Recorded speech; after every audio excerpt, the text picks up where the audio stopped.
क्या होता है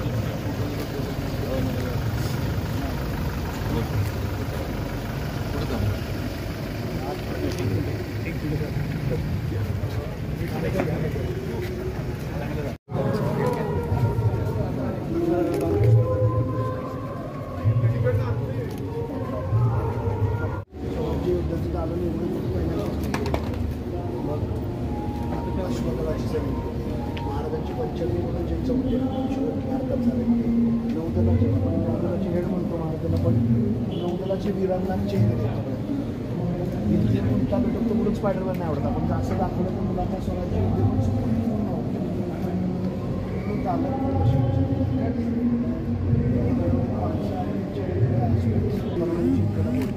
शिवछत्रपतीला हजारो माध्यमे महाराज कळण्यासाठी काय हा शिवछत्रपतीचा राज्याभिषेकामध्ये महाराजांच्या आयुष्यात 100 घटना त्याप्रमाणे दिनांच्याप्रमाणे घडल्या होत्या.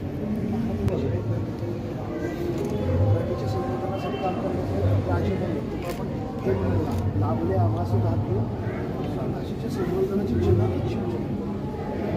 त्यांना महाराजांच्या वेगवेगळ्या वयातल्या गोष्टी दाखवल्या आपल्याला महाराज 40-45 वर्षांची दाखवलं आणि महाराजांच्या वयाच्या रणांगणामध्ये 40 वर्ष आणल्यावरती अंधारात केला होता 29 वर्षाच्या कवळे महाराज त्यावेळी अफजल मदत केला वाईट सेम आम्ही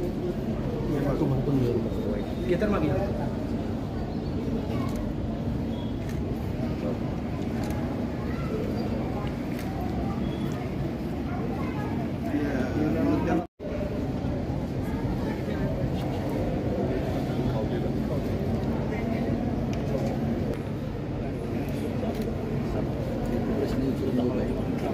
नाही ना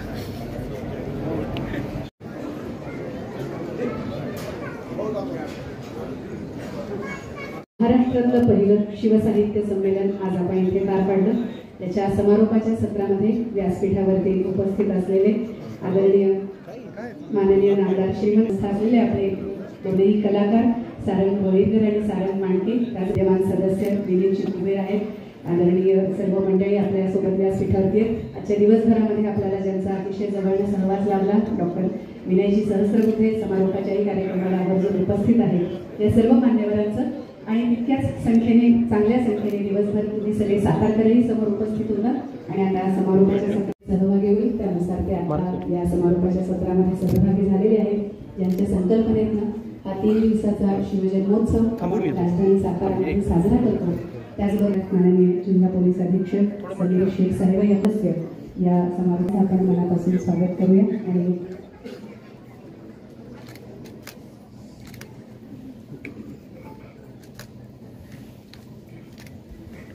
धन्यवाद. शिवेंद्रराजेंनी सुरू केलेलं आहे ते शिवसाहित्य संमेलन देशातलं हे पहिलं शिवसाहित्य संमेलन आहे आणि जे शिवेंद्रराजेंमुळे साताऱ्यात सुरू झालेलं आहे आणि महाराष्ट्र त्याचं निश्चित अनुकरण करेल अशी मला खात्री वाटते. शिवेंद्रराजेंनी फक्त काय विकासाची कामच केली नाही तर बौद्धिक विकास व्हावा, सांस्कृतिक विकास व्हावा या दृष्टीने सुद्धा साताऱ्यात त्यांनी आपली पावलं टाकलेली आहे. आजचं शिवसाहित्य संमेलन हे त्याचं उत्कृष्ट उदाहरण आहे. गेली 4 वर्ष ते शिवजयंती मोठ्या थाटामाटात साजरी करतायत. उद्या शिवजयंती निमित्त मशाल महोत्सव अजिंक्यतारा किल्ल्यावर होणार आहे. परवा दिवशी भव्य मिरवणूक होणार आहे. या मिरवणुकीसाठी केरळचे 100 कलाकार सहभागी होणार आहेत. शिवजन्म सोहळा अशा प्रकारे महाराष्ट्रात कुठेही साजरा होत नाही, तो साताऱ्यात साजरा होतोय आणि याचं सगळं श्रेय हे शिवेंद्रराजेंचं आहे. शिवेंद्रराजेंमुळं हा सगळा सोहळा आपल्याला भव्य दिव्य अशा स्वरूपात साजरा होताना दिसतोय. शिवसाहित्य संमेलन ह्या वर्षी झाले, पुढच्या वर्षी होणार का नाही आता स्नेहल दामले म्हणाल्या, पण शिवजयंती आणि शिवसाहित्य संमेलन यापुढे दरवर्षी साताऱ्यात निश्चितपणे शिवेंद्रराजेंच्या नेतृत्वाखाली होईल आणि विनय सहस्त्रबुद्धे, विनीत कुबेर त्यामध्ये सक्रिय असतील दरवर्षी. तेव्हा चांगली टीम, चांगले वक्ते, चांगले कार्यक्रम सुद्धा आपल्याला निश्चितपणे पाहायला मिळतील याची मला खात्री वाटते. शिवेंद्रराजेंचं नेतृत्व असंच वाढावं, कारण सातारचा विकास व्हायचा असेल तर शिवेंद्रराजेंच्या नेतृत्वाशिवाय आपल्याला पर्याय नाही. आणि शिवेंद्रराजे अतिशय दर्जेदार कार्यक्रम शिवसाहित्य संमेलनाच्या रूपाने आपल्याला आज दिलेले आहे. तर शिवेंद्रराजेंचे मी आभार मानतो आणि इथे गोष्ट संपत नाही. जे कलाकार आहेत समीर हंपी, सारंग मांडके आणि सारंग भोईरकर यांचंही या निमित्ताने मी स्वागत करतो आणि माझं प्रास्ताविक थांबतो. लहान मुलांसाठी ऐतिहासिक विषयांवरती आधारित कॅम्प असतील, हेरिटेज वॉक असेल, ट्रेकचं आयोजन या दोघांच्या वतीने नेहमी होत असतं. आणि यूथ इन्स्पिरेटर अवॉर्ड दीर्घकाळ त्या नाटकाच्या व्यवस्थापनाचा अनुभव समीर हंपी आणि सत्यजित दांडेकर या दोघांनाही आहे. गोष्ट इथे संपत नाही. या कार्यक्रमाची निर्मिती ही समीर हंपी आणि सत्यजित दांडेकर यांची आहे. सार्वजनिक बांधकाम मंत्री महाराष्ट्र राज्य आणि त्याचबरोबर महाराष्ट्र राज्यातल्या पहिल्या शिवसाहित्य संमेलनाचे निमंत्रक आणि शिवजयंती महोत्सव समितीचे अध्यक्ष या तीनही नात्यांनी या 3 कलाकारांचा सन्मान आपण माननीय शिवेंद्र बाबांच्या हस्ते केला आहे.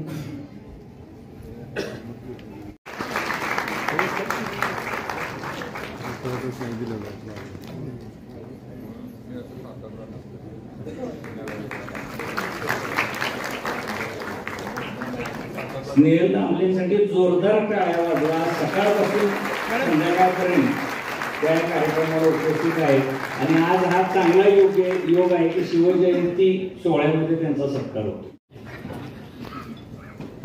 शिवजयंती महोत्सव समिती सातारा या आपल्या समितीच्या वतीनं शिवजयंती महोत्सव सोहळा हा 17, 18, 19 असं 3 दिवस आपल्या सातारमध्ये राजधानी सातारा ज्याला आपण म्हणतो इथं आज पार पडतोय.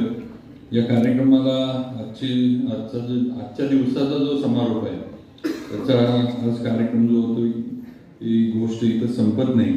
त्याच्या कार्यक्रमाला उपस्थित असलेले मान्य खासदार डॉक्टर विनयजी सहस्त्रबुद्धे, त्याचबरोबर मान्य विनीतजी कुबेर, त्याचबरोबर मान्य अमोल मोहिते ज्यांनी प्रास्ताविक केलं ते मान्य विनोद कुलकर्णी, त्याचबरोबर ॲडव्होकेट नितीनजी शिंगटे, श्री अमित कुलकर्णी, श्री दत्ताजी थोरात, श्री अतुल शाळगर, श्री जयंत देशपांडे, श्री नंदकुमार सावंत, त्याचबरोबर स्नेहल प्रकाशनचे मान्य रवींद्र घाटपांडे आणि आज जे प्रयोग इथं सादर करणार आहेत ते मान्य सारंग मांडके, सारंग बोईरकर आणि याचे निर्माते याचे मान्य समीर हंपी आणि आपण सर्व सातारकर शिवभक्त बंधू भगिनी तरुण मित्रांनो, जसं ज्यांचा सत्कार इथं झाला ते आपल्या विनोद म्हणला की सातारच्या कन्या पण त्यांनी थोडं दुरुस्त केलं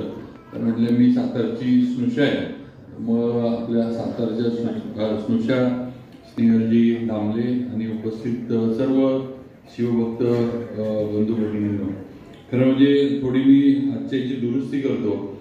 शिवसाहित्य संमेलन ही संकल्पना ही माझी नाही आहे, म्हणजे इथं सांगणं गरजेचं आहे. ही संकल्पना किंवा असा एक दिवसीय कार्यक्रम व्हावा ही खऱ्या अर्थानं मांडणी किंवा या विषयाला चालना देण्याचं हात घालण्याचं काम हे खासदार डॉक्टर विनयजी सहस्त्रबुद्धे यांनी केलं, मान्य कुबेर साहेबांनी केलं. हे आपल्या सगळ्यांना माहिती असलं पाहिजे आणि मग त्यांच्याकडनं हे सगळं समजून घेऊन आम्ही फक्त त्याचं इम्प्लिमेंटेशन म्हणा किंवा अंमलबजावणी करण्याचं काम आम्ही सगळ्यांनी म्हणजे मी, अमोल, विनोद आणि मग सगळी टीम जी आज इथं बसली आहे आम्ही सर्वांनी केलं. तेव्हा खऱ्या अर्थानं आज दिवसभर जे कार्यक्रम झाले किंवा आज हे शिव साहित्य संमेलन जे पहिल्यांदा म्हणजे महाराष्ट्रामध्ये आणि सगळीकडे होतंय ते खऱ्या अर्थानं त्याचे जनक जे आहेत हे खासदार डॉक्टर विनयजी आहेत ते आपण सगळ्यांनी केलं पाहिजे. त्यामुळे त्यांचं आपण अतिशय चांगलं, कारण शिवजयंती तर दरवर्षी असती. आपण दरवर्षी शिवजयंतीला छत्रपतींच्या याचं पूजन करणं वगैरे, पोवाडे, ज्योत आणणं वगैरे हे दरवर्षी चालूच असतं. पिढ्यानपिढ्या हे चालू आहे, काही त्याच्यामध्ये काही नाही. पण असा काहीतरी कार्यक्रम व्हावा की ज्या याच्या माध्यमातून नुसतं छत्रपती शिवाजी महाराज किंवा धर्मवीर छत्रपती संभाजी महाराजांपुरतं नाही तर त्यांच्याबरोबर असणाऱ्या सर्व स्वराज्य स्थापन करण्यामध्ये जे 18 पगड जातीचे जे त्यांच्याबरोबर लोक होती या सगळ्यांचं साहित्य, त्यांच्यावर जे काही लिखाण आहे ते इथं उपलब्ध झालं पाहिजे. त्याच्यावर थोडंफार व्याख्यान वगैरे हे व्हावं अशी एक संकल्पना डॉक्टर साहेबांनी आणि आपले विनीतजी कुबेर यांनी माझ्याकडं मांडली आणि मग ते आपण आज त्याला मूर्त स्वरूप दिले. आणि मगाशी जे स्नेहलजी म्हटल्या की हे 1 वर्षासाठीच आहे का, आपण काळजी करू नका, अजून काय माझी निवडणूक कुठली नाही, आता माझी निवडणूक झाली आहे, त्यामुळे निवडणूक आली आहे म्हणून मी काहीतरी घेतलंय असा विषय नाही, त्यामुळे दरवर्षी होणार आहे.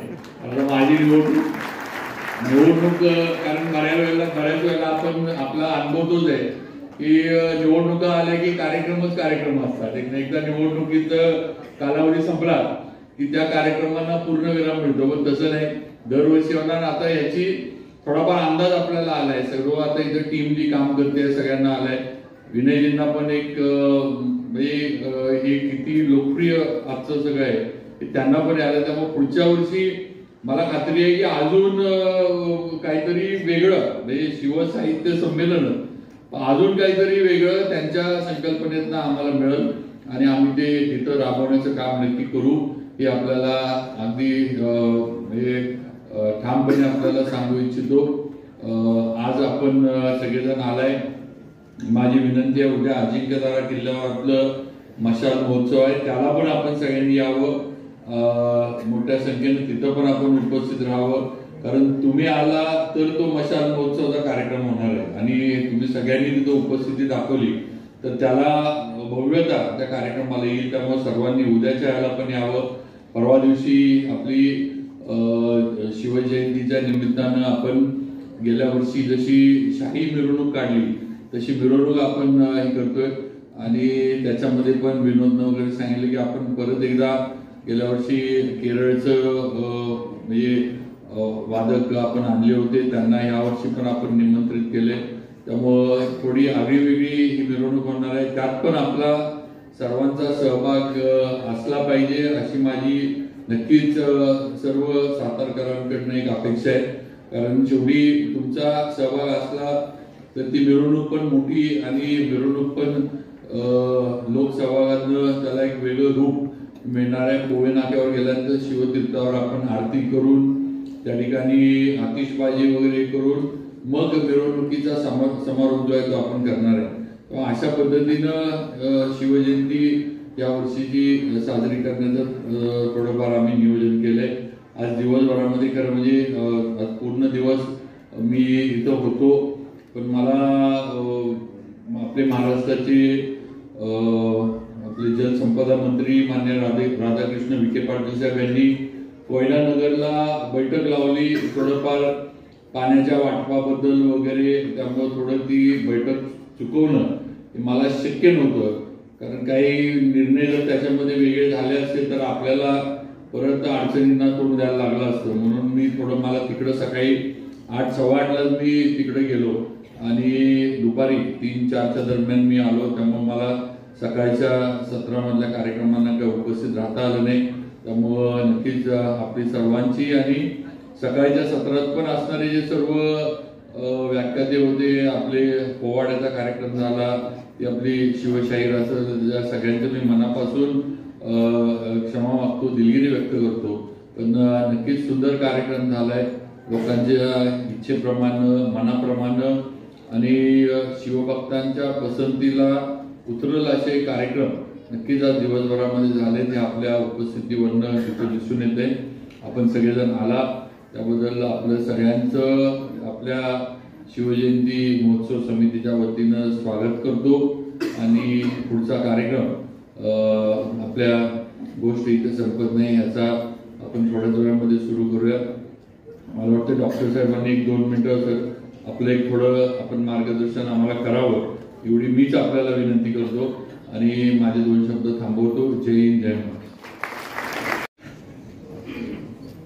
साताऱ्याचे लोकप्रिय आमदार आणि महाराष्ट्र सरकारचे सार्वजनिक बांधकाम मंत्री सन्माननीय शिवेंद्रसिंहराजे भोसले, व्यासपीठावरची सर्व अन्य मान्यवर मंडळी, गोष्ट इथे संपत नाहीचे कलाकार आणि आपण सर्व बंधू वगैरेंना, खरं म्हणजे छत्रपती शिवाजी महाराजांची परंपरा जागवणं या वाक्याचे खूप अर्थ आहेत, त्याच्यात खूप एक गहन अर्थ दडलेला आहे आणि त्यामध्ये कला आणि संस्कृतीची जोपासना हे देखील अनुस्यूत आहे. त्यामुळे छत्रपती शिवाजी महाराजांनी जसं सुशासन दिलं तसं सुसंस्कृतीचं देखील खूप मोठं काम त्यांनी केलं. आपल्याला माहिती आहे, मग ते मंदिरांच्या विषयामध्ये असेल किंवा अन्य कलांच्या विषयामध्ये असेल, ज्या कारागिरांच्या माध्यमातून आकार घेत होत्या. आणि म्हणून अशा एका लोकोत्तर राजाची परंपरा स्वराज्याची राजधानी असलेल्या साताऱ्यामध्ये शिवेंद्रसिंह राजे भोसले पुढे नेत आहेत. त्याचं एक उदाहरण म्हणजे हे शिवसाहित्य संमेलन आहे असं मला वाटतं. आणि त्या खंबीरपणे ते या उपक्रमाच्या पाठीमागे उभे राहिले आणि साताऱ्याच्या सांस्कृतिक ओळखीमध्ये, सांस्कृतिक परिचयामध्ये मला असं वाटतं शिवेंद्रसिंह राजे आपल्या या प्रयत्नामुळे एक नवीन दालन निर्माण झालं आहे आणि याचा सगळ्या सातारकरांना अतिशय अभिमान आहे. महाराष्ट्राच्या स्वराज्याची ही राजधानी आहे. या राजधानीमध्ये अशा प्रकारे छत्रपती शिवाजी महाराजांच्या संबंधात वाङ्मय निर्माण करणारे, वेगवेगळे कला प्रकार सादर करणारे असे नव्या पिढीचे ताज्या दमाचे कलाकार देखील पुढे येतच राहतील याची मला खात्री आहे. आणि त्याची एक चुणूक म्हणजे आजचा गोष्ट इथे संपत नाही हा कार्यक्रम आहे.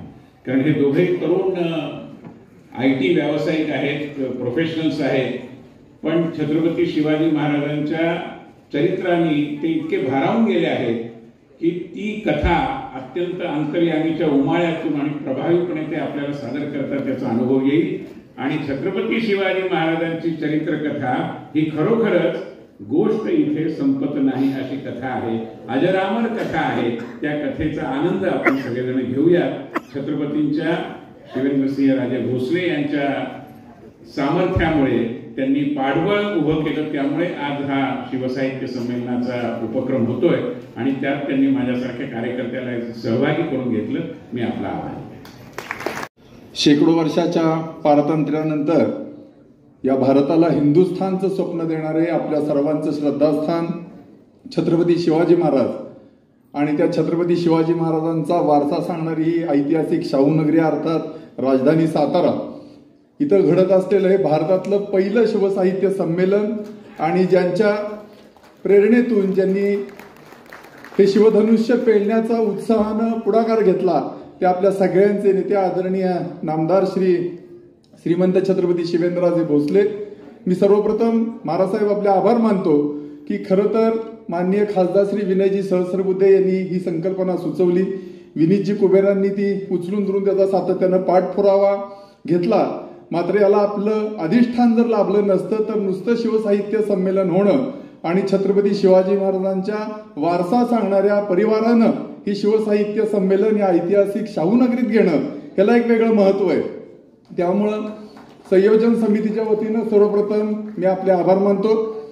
ही संकल्पना सुचवणारे आमचे मार्गदर्शक माननीय खासदार श्री विनयजी सहस्रबुद्धे, आमचे मार्गदर्शक श्री विनीतजी कुबेर यांचेही मनपूर्वक आभार.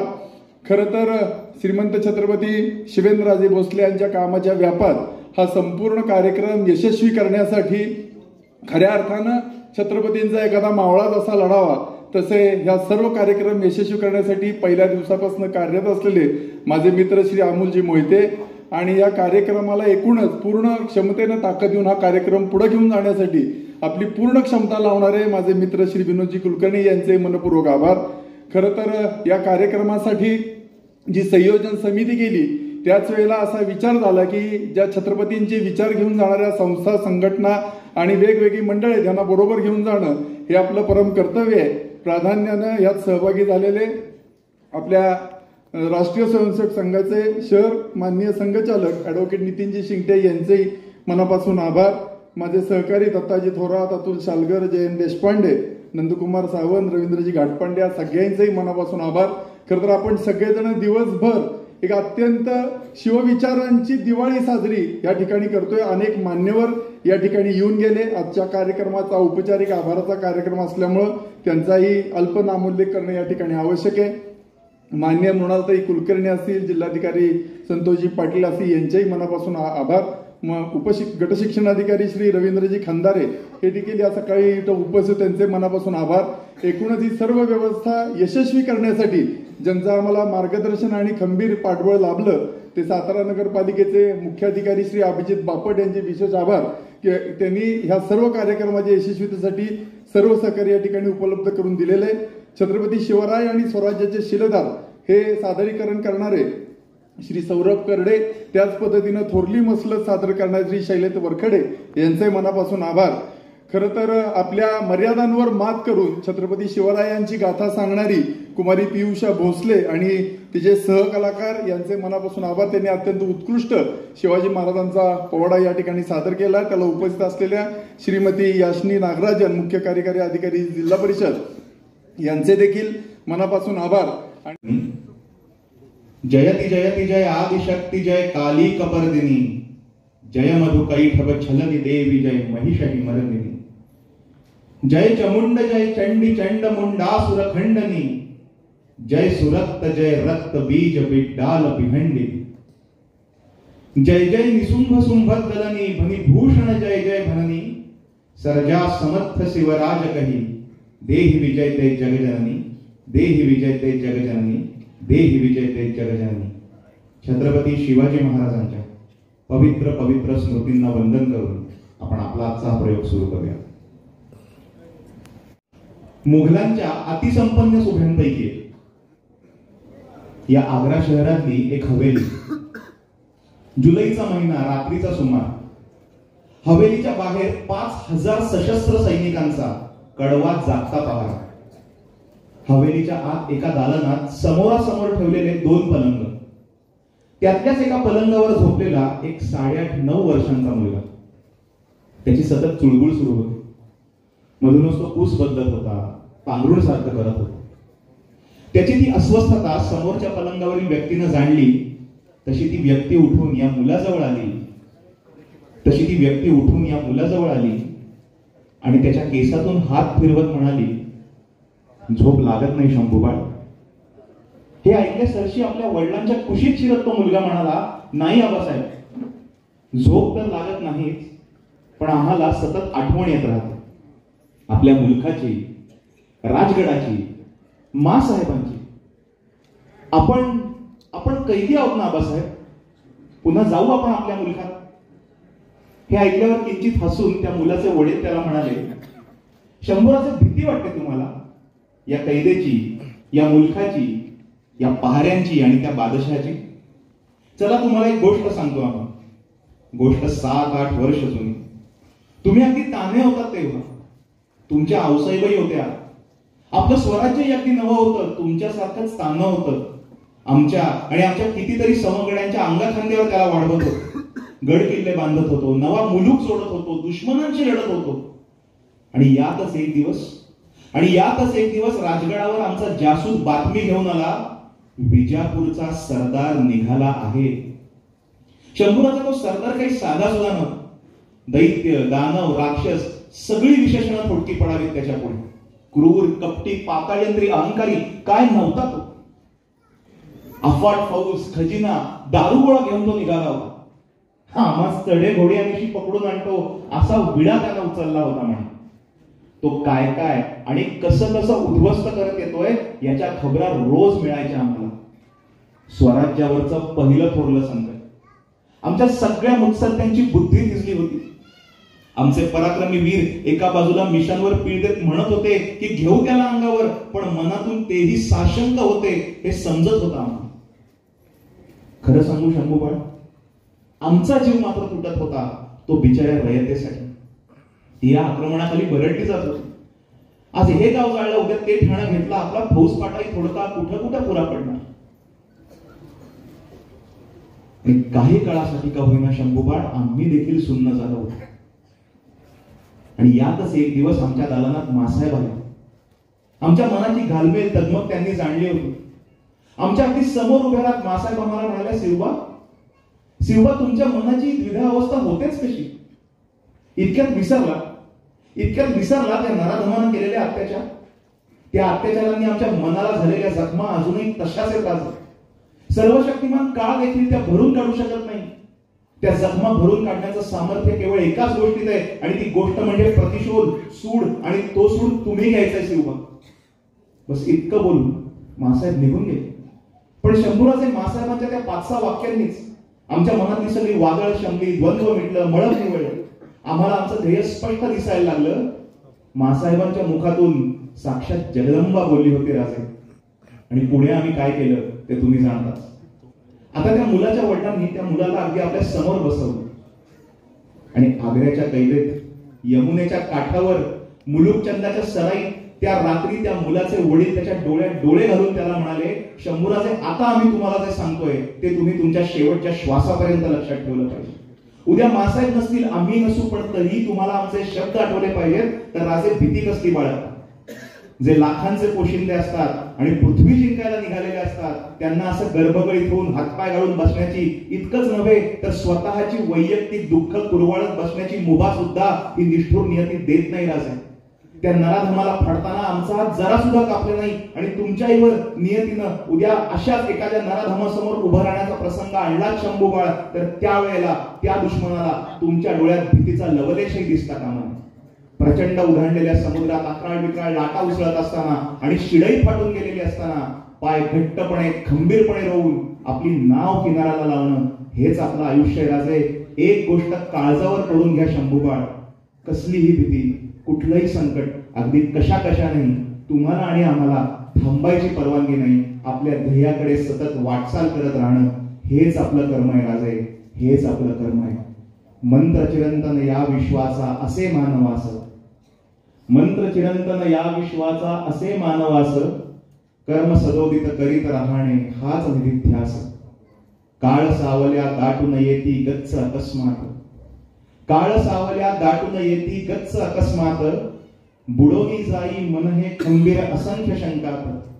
दृढ करावा निश्चय, दृढ करावा निश्चय धरुनी चित्ती रघुनाथास, कर्म सदोदित करीत राहणे हाच निधिध्यास. न माथ्यावरती फुटो आभाळ कडे कोसळो दुःखाचे, माथ्यावरती फुटो आभाळ कडे कोसळो दुःखाचे, दिशा हरवती दर्यामध्ये शीड फाटुनी जहाजाचे, मग घट्ट रोवुनी पाय स्वतःचे पार करावे नौकेस, घट्ट रोवुनी पाय स्वतःचे पार करावे नौकेस. कर्म सदोदित करीत राहणे हाच निधिध्यास. आणि स्वप्नांच्या या गर्दीमधून अविरत ध्येय खुणावे, स्वप्नांच्या या गर्दीमधून अविरत ध्येय खुणावे. प्रारब्धाने त्या वाटेवर काटे पेरीत जावे, नशीब दुसरं काही करतही नाही बघ. प्रारब्धाने त्या वाटेवर काटे पेरीत जावे, मग चालत राहावे पुष्प मानुनी मार्गातील काट्यास, चालत राहावे पुष्प मानुनी मार्गातील काट्यास.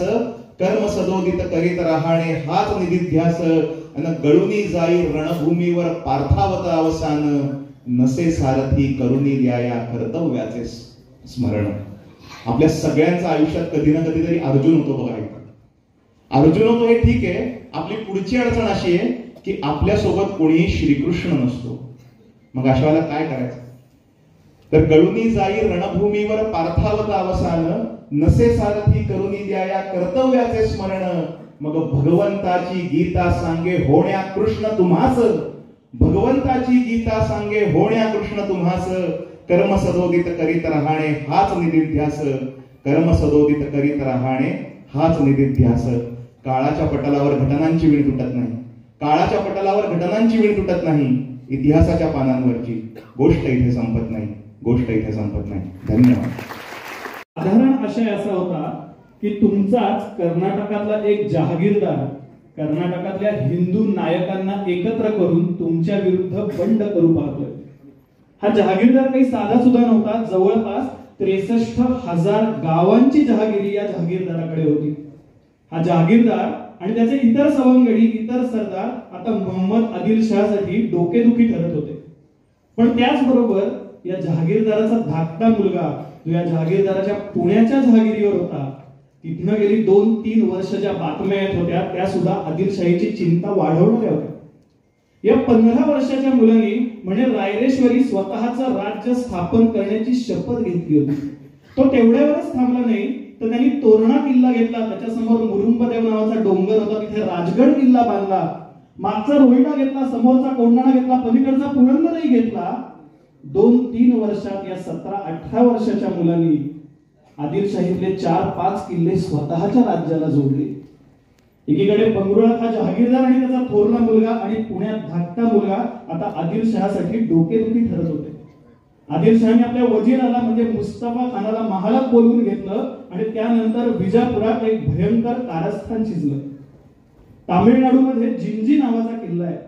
हा जिंजीचा किल्ला घेण्यासाठी वजीर मुस्तफा खानाच्या नेतृत्वाखाली एक मोठी मोहीम आखण्यात आली आणि आदिलशाहीतल्या सगळ्या मोठ्या जहागीरदारांना फरमानं गेली की आपापल्या फौजेसह मुस्तफा खानाच्या नेतृत्वाखाली तुम्ही जिंजी मुक्कामी दाखल व्हा. या जहागीरदारालाही फरमान गेलं आणि काहीशा नाखुशीनच हा जहागीरदार सुद्धा जिंजी मुक्कामी मुस्तफा खानाच्या नेतृत्वाखाली दाखल झाला. जुलैचा महिना आहे, तारीखच सांगायची झाली तर 25 जुलै 1648 ची मध्यरात्र आहे. जिंजीच्या किल्ल्याला वेढा पडलेला आहे. हा जहागीरदार आपल्या छावणीत आपल्या तंबूत काहीसा बेसावत झोपला होता आणि याचाच फायदा घेऊन वजीर मुस्तफा खानाने कप्तानी इतर सरदारांकरवी या जहागीरदाराच्या तंबूवर हल्ला केला आणि 25 जुलै 1648 च्या मध्यरात्री या जहागीरदाराला कैद केलं. महाराज साहेब शहाजीराजे भोसले कैद झाले. पुढचे 2-3 महिने जिंजी मुक्कामी शहाजीराजे कैदेत होते. नोव्हेंबर 1648 मध्ये वजीर मुस्तफा खानाचा जिंजीतच मृत्यू झाला आणि तोपर्यंत जिंजीचा किल्ला सुद्धा आदिलशाहीला मिळाला आणि एका सरदाराची रवानगी करण्यात आली जिंजीवरचा खजिना विजापुरात आणण्यासाठी आणि कैद केलेल्या शहाजीराजे भोसलेंना विजापुरात आणण्यासाठी. तारीख आहे 10 मार्च 1649. 85-90 हत्तींची एक रांग विजापुरात नगर प्रवेश करती झाली. यातल्या बऱ्याचशा हत्तींवर जिंजीवरनं आणलेला खजिना लादलेला होता, पण एका मधल्या हत्तीवर त्याच्यावर अंबारी सुद्धा नव्हती. अशा हत्तीवर दाढी वाढलेल्या, केस विस्कटलेल्या, कपडे फाटलेल्या आणि साखळदंडाने बांधलेल्या अवस्थेत महाराज साहेब शहाजीराजे भोसले बसले होते. आणि या 85-90 हत्तींचं नेतृत्व जो हत्ती करत होता, त्या हत्तीवर माहूत म्हणून जो माणूस बसला होता, त्या माणसाचं नाव आहे अफजल खान. अफजल खान वध 10 नोव्हेंबर 1659 या दिवशी प्रतापगडाच्या माचीवर जरूर झाला. शिवछत्रपतींनी अफजल खान स्वहस्ते फाडला, पण अफजल खान वधाची गोष्ट त्याही आधी 10 वर्ष चालू होते. 10 मार्च 1649 या दिवशी विजापुराच्या मुख्य रस्त्यावरनं शहाजीराजांची धिंड काढण्यात आली आणि त्यांना जिंदाने इब्रत मध्ये टाकण्यात आलं, म्हणजे तुरुंगात टाकण्यात आलं. या पुढची शिक्षा होती मृत्यूदंड. जणू मोहम्मद आदिलशहानी मासाहेबांना सवाल फेकला होता की बोल तुला काय हवं, स्वराज्य हवं की सौभाग्य हवं. शिवाजी महाराजांचं वय यावेळेला फक्त 19 वर्षांचं आहे. वयाच्या 19व्या वर्षी शिवाजी महाराजांनी आपल्या आयुष्यातलं पहिलं मोठं राजकारण केलं. त्यावेळेला गुजरातला मुघलांचा जो सुभेदार होता त्याचं नाव होतं मुराद बक्ष. हा फक्त मुघलांचा सुभेदार नव्हता, पण तो त्यावेळच्या हिंदुस्थानच्या बादशहाचा शहजादा होता, शहाजहानचा मुलगा होता. आणि शिवाजी महाराजांनी या मुराद बक्षाला पत्र पाठवलं आणि त्या पत्रात असं लिहिलं की मी, माझा थोरला भाऊ आणि माझे वडील हे मुघलांच्या चाकरी द्यायला तयार आहोत, पण माझ्या वडिलांना सध्या कप्तानी आदिलशहानी कैद करून ठेवलंय. त्यांच्या सुटकेसाठी तुम्ही आमची मदत करा. शिवाजी महाराजांनी वडिलांच्या सुटकेसाठी मुघलांकडे वजन टाकलं. ही बातमी जेव्हा विजापुरात समजली तेव्हा आदिलशाहीचं धाबं दणाणलं. आता शहाजीराजांना सोडून देण्या वाचून आदिलशहा पुढे पर्याय उरला नाही. पण असं सोडून दिलं असतं तर आदिलशाहीची प्रतिष्ठा राहिली नसती, म्हणून सोडून तर दिलं. पण त्या बदल्यात 3 किल्ले मागितले. कर्नाटकातले बंगळूर आणि कंदरपी आणि पुण्यातला कोंडाणा परत मागितला. वयाच्या 19व्या वर्षी वडिलांच्या सुटकेसाठी महाराजांना आपल्या आयुष्यातला पहिला तह करावा लागला.